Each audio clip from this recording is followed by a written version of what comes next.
하나님 말씀 보겠습니다. 오늘 우리에게 주신 하나님의 말씀은 에베소서 2장 1절로 3절까지 말씀만 보겠습니다. 교독하겠습니다. 그는 허물과 죄로 죽었던 너희를 살리셨도다.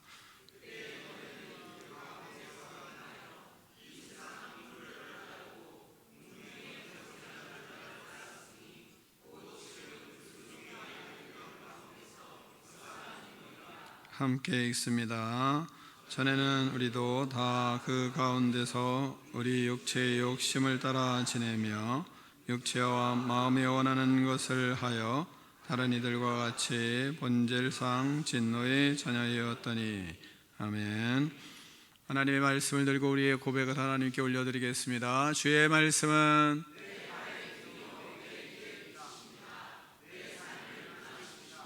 주께서 말씀하신 대로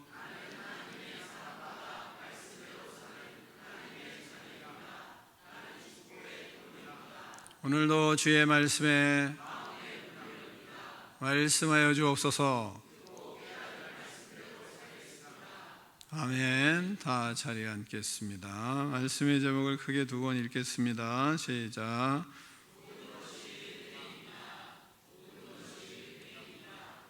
아멘. 사랑하는 성도 여러분, 혹시 여러분은 지금 내가 여기 있는 것이 전부 은혜다 라는 고백을 해본 적이 있습니까? 저는 가끔 제 인생을 돌아볼 때 이런 생각이 듭니다. 내가 도대체 어떻게 여기까지 왔을까? 내가 잘나서 내가 열심히 살아서 여기까지 왔을까? 그럴 때마다 마음 깊은 곳에서 들려오는 음성이 있습니다. 모든 것이 은혜다. 모든 것이 은혜다. 제가 예전에 의 삶을 그럴 때마다 이게 돌아보잖아요. 모든 것이 은혜다. 이렇게 이빨림으로 생각을 하고 말하지는 않지 않습니까? 좀 돌아보죠. 그러면 이제 어렸을 때부터 쭉 보잖아요. 저는 우리 어머님이 8째가 생기니까 막막하셨는지 당시에 아이들을 낙태하고 이런 일들이 우리나라에 시작이 됐대요. 그래가지고 병원에 애를 띠러 간 거죠. 띠러 갔는데 도저히 뛸 수가 없더래요. 그래서 그냥 계단에서 있다가 가만히 앉아 있다가 도로 돌아왔다더라고요. 그런데도 키우기가 쉽지 않은 거죠. 그래서 또 갔다요. 근데 또 못 뛰고 또 왔대요. 인생은 3-4번인지 한 번 더 가신 거예요. 가가지고 뛰려고 그러는데 도저히 하나님을 믿는 사람으로 그럴 수가 없더래요. 그래서 났어요. 은혜죠, 은혜. 하나님의 계획 속에 특별한 그런 은혜로 태어나게 됐어요. 태어나서 초등학교 가기 전에 어느 날 머리에 종기가 생기더니 머리 뒤통수가 이만큼이 불어오른 겁니다. 5살인지 6살인지 그게 나중에는 크게 곪아가지고 애가 도저히 생존할 수 없는 지경까지 이른 거예요.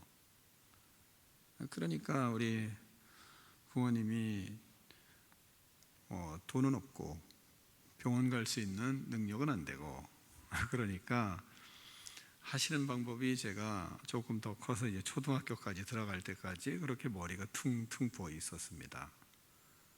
근데 학교를 갔다가 오면 애가 지쳤는지 아주 깊이 잠이 든 겁니다. 그러면 어른들이 저를 붙들고 머리를 짜내는 겁니다. 근데 얼마나 지쳤는지 지금도 생각이 훤하게 나거든요. 제가 깨어나지를 않는 겁니다. 그 이전에는 생각이 안 나지만 그때는 다 생각이 다 나는 거잖아요. 또 이제 그러다가 졸음을 다 막 짜내고 나면 이제 또 지쳐서 자는 거죠. 학교만 갔다 오면 집에 오면 이제 항상 거의 매일 잠이 들었고, 그러면 부모님들은 또 그 졸음을 짜내기 위해서 막 저하고 실갱이 하는 거죠. 뭐 그렇게 있다가 2학년 때 백인 의원이라는 데를 가가지고 거기서 머리를 그냥 쬐어요. 그때는 바닥에 뭐 침대가 있는 것도 아니고 마룻바닥에다가 신문지 깔아놓고 그냥 칼로 쬐은 거죠. 그리고 나서 그냥 보니까 지금도 훤하게 생각이 나는 건 마루에 막 고름과 피고름이 막 늘비한 거예요. 그렇게 깨어났어요. 깨어나고 이제 그냥 뭘 하겠습니까? 그땐 알코올로 그냥 하고 그 다음에 꺼져 딱 붙이고 뒤통수에다 이렇게 붙이고 다녔어요. 근데 났어요. 신기하잖아요.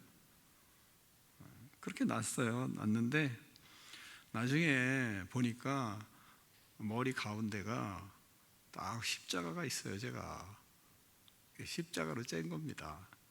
그러니까 또 그것도 은혜더라고요. 이 옆으로 쭉 째지 않고 십자가로 째놓으니까 전 나면서부터 하나님이 낫게 하시더니 또 살면서 또 십자가를 머리에다 또 이렇게 새기고 살게 하시는구나, 그런 생각을 했어요. 그렇게 내가 이 땅에 온 것도 여러 가지 굴곡이 있지만, 그러나 그런 생각들이 쭉 오면서 진짜 여기까지 살아있는 것 자체도 은혜다, 이런 생각을 해요. 우리 머리만 십자가가 있는 게 아니라, 제가 오늘 설교하기 전에 우리 손주가 말이죠, 막 저를 쫓아왔어요. 그러면서 뭐라 그러냐면, 할아버지 선물이요. 그리고 갔어요. 선물을 포장해 가지고 저를 줬어요. 대단한 선물 같잖아요. 다 와가지고. 근데 이거 목에다 걸고 설교하시라고. 이렇게 우리 손주가 십자가를 하트에 만들어 가지고 십자가를 만들어서 이거 여기다 걸고 이렇게 하라고. 가슴에 십자가가 제가 없었는지 우리 손주가 다 은혜이죠. 은혜입니다.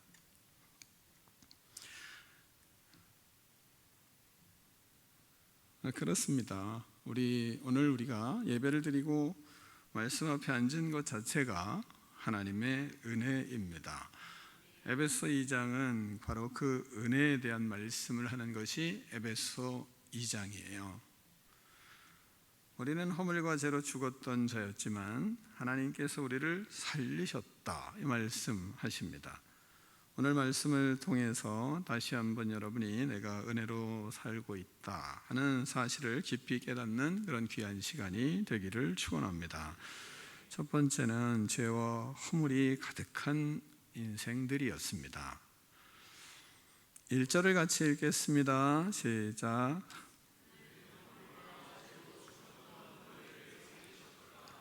아멘. 성경은 우리가 예수님을 믿기 전 어떤 상태였는지를 분명히 우리에게 가르치고 있습니다. 우리는 허물과 죄로 죽었던 자들이었습니다. 겉으로는 살아있는 것 같아도 영적으로 완전히 죽은 자였습니다. 하나님과 단절된 채 생명이 끊어진 존재였던 것입니다. 그런데 놀랍게도 하나님은 그런 우리를 살리셨습니다. 우리가 스스로 살아난 것이 아니라 예수 그리스도의 은혜로 다시 살아난 것입니다. 우리의 신앙이 성장하면 성장할수록, 자라나면 자라날수록 우리는 이런 고백이 우리 입술에서 나옵니다. 영적으로 죽은 존재였던 것, 이제 죽은 존재의 상태였다는 건 사실 살아있는 것과 살아있는 것 같아도 죽은 것과 다름이 없구나, 이런 것을 자꾸 느끼게 됩니다. 영적으로 죽으니까, 그러니까 내가 뭐가 부가 있어도, 그래도 물질이 있어도 내가 죽은 거나 별반 다름이 없구나, 라는 것을 신앙이 성장할수록 느끼는 겁니다. 정말 그렇습니다.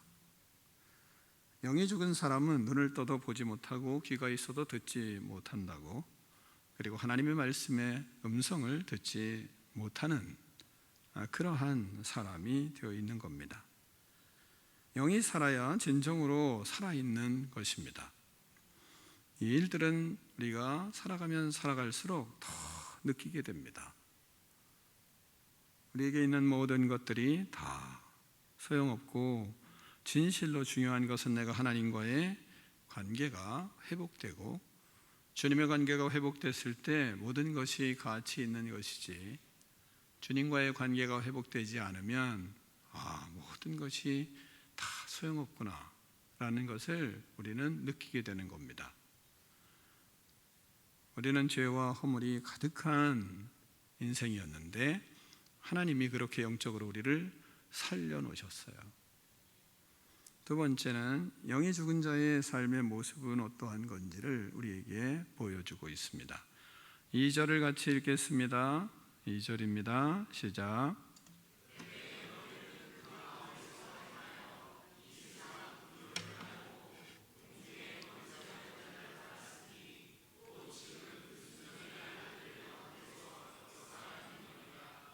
아멘.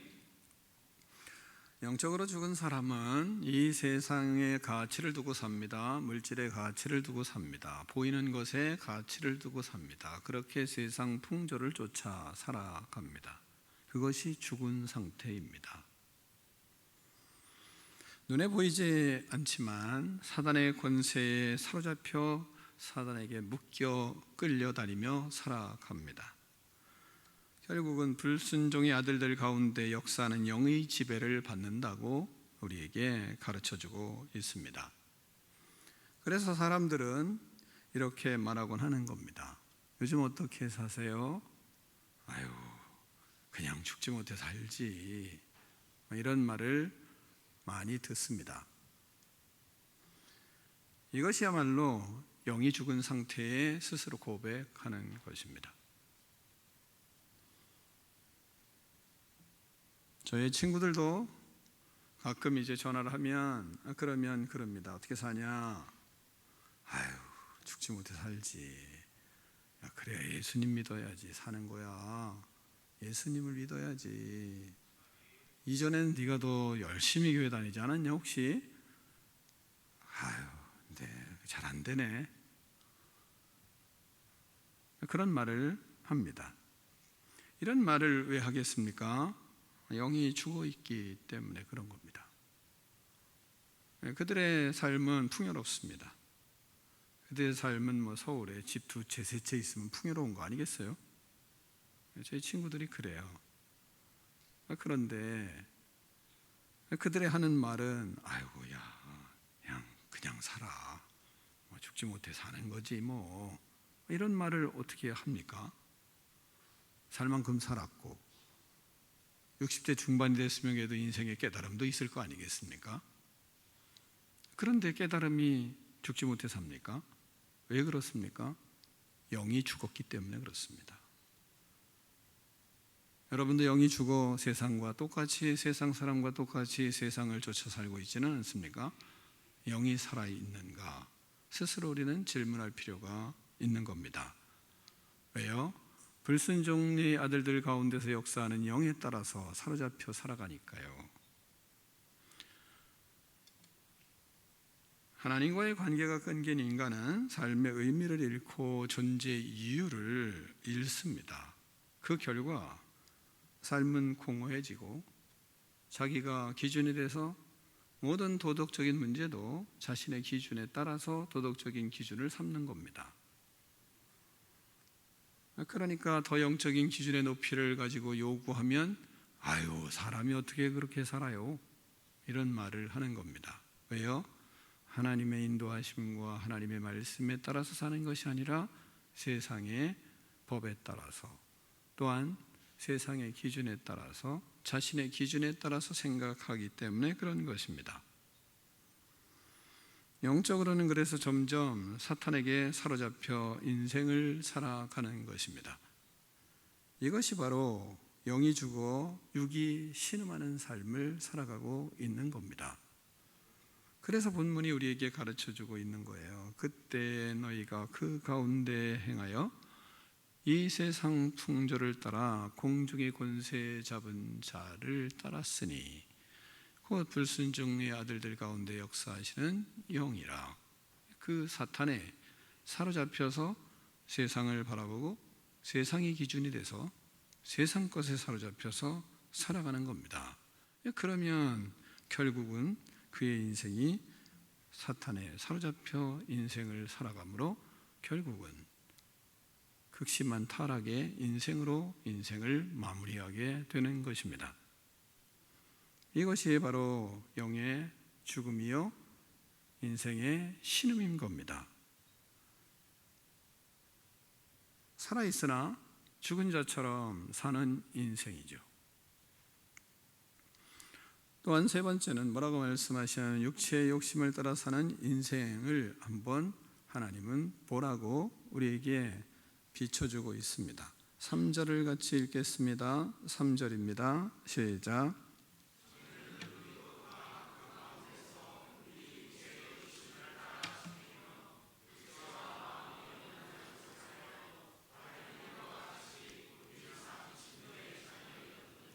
아멘.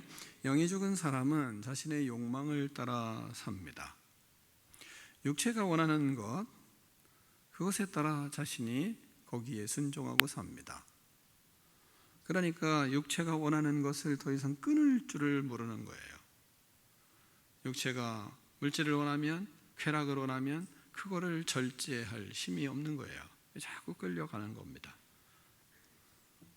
자신의 마음이 원하는 것에 이끌려 살아가는 것입니다. 그러다 보니까 결국은 그 결과는 타락의 인생을 걷게 되는 겁니다. 죄를 쫓아 살고 방탕의 길을 따라가고 그리고 악을 즐거워합니다. 하나님이 없이 사는 사람은 법이나 도덕이나 양심이 그를 그래도 잡아주기 때문에 그래도 그 정도 되는 겁니다. 그러나 그 제재가 풀리면 그러면 거짓도, 음행도, 또 폭력도, 탐욕도 절제하지 못하고 그렇게 하는 겁니다. 하나님의 제재가 돼 있지 제재를 받지 않고 자기 뜻대로 살기 때문에 그런 겁니다. 그러다 보니까 입술도 통제되지 아니하고 또한 뿐만 아니라 이성 간의 관계도 통제가 되지 않는 겁니다. 하나님의 뜻은 다 저버리고 자기가 중심이 되는 겁니다. 가정에서 부부도 하나님의 말씀에 통제를 받지 아니하고 자기의 뜻대로 자기가 원하는 대로 그렇게 해줘야만 서로 사이가 좋은 것으로 착각하는 겁니다.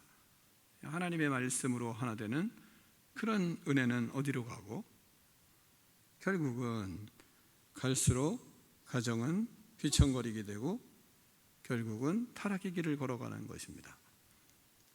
왜냐하면 모든 인간은 바울이 선포하는 것처럼 모든 사람이 죄를 범하였음에 하나님의 영광에 이를 수가 없기 때문에 그렇습니다. 사람은 타락했기 때문에 하나님이 없이는 하나님의 통제가 없이는 하나님의 영광을 맛볼 수가 없는 거예요. 삶의 진정한 기쁨과 감격을 맛볼 수 없는 인생을 살 수밖에 없다는 말씀을 하고 있는 겁니다. 우리는 모두 죄 아래에 있었고 하나님의 진노를 피할 수 없는 자들이었습니다. 그런데 하나님이 우리를 살려놓으셨어요. 우리를 구원하여서 하나님의 백성 삼으시고 우리를 살려놓으셨단 말입니다. 하나님은 우리를 살리셨다고 본문에 말씀하시잖아요. 그러니까 1절에서 말씀하시는 것처럼 이렇게 허물과 죄로 가득한 우리의 인생을 하나님이 우리를 살리셨도다. 살려놓으셨어요. 그러니까 살려놓은 인생답게 살아가는 인생은 뭐겠습니까? 복음의 놀라운 소식은 바로 이것입니다. 허물과 죄로 죽었던 우리를 하나님이 살려놓으셨으니까 그 살려놓으신 것에 감격해서 하나님의 뜻에 따라서 살려고 뜨겁게 하나님 섬기고 주님의 방법으로 살아가 자신의 영이 살아나는 그런 믿음의 삶, 성령의 이끄심에 따라서 사는 삶을 살아가게 된 거죠. 이게 엄청난 복이죠. 그러니까 모든 것이 하나님의 것임을 우리가 고백하고 죽었던 우리를 하나님이 살리셨습니다. 이 마음의 감동 때문에 그래서 하나님의 뜻을 따라 우리 인생을 맞춰서 이렇게 살아가게 되는 겁니다. 우리가 스스로 다시 살아나는 것이 아닙니다. 전적으로 하나님의 은혜로 살아나는 것임을 믿으시기를 축원합니다. 우리는 그런 스스로 자기를 살리고 그리고 우리는 스스로 자기의 거룩함과 진실함으로 살 수 없는 존재입니다. 우리는 진노의 자녀들이었습니다. 그런데 하나님이 하나님의 자녀가 되게 했습니다. 우리는 죽음 가운데 있었습니다.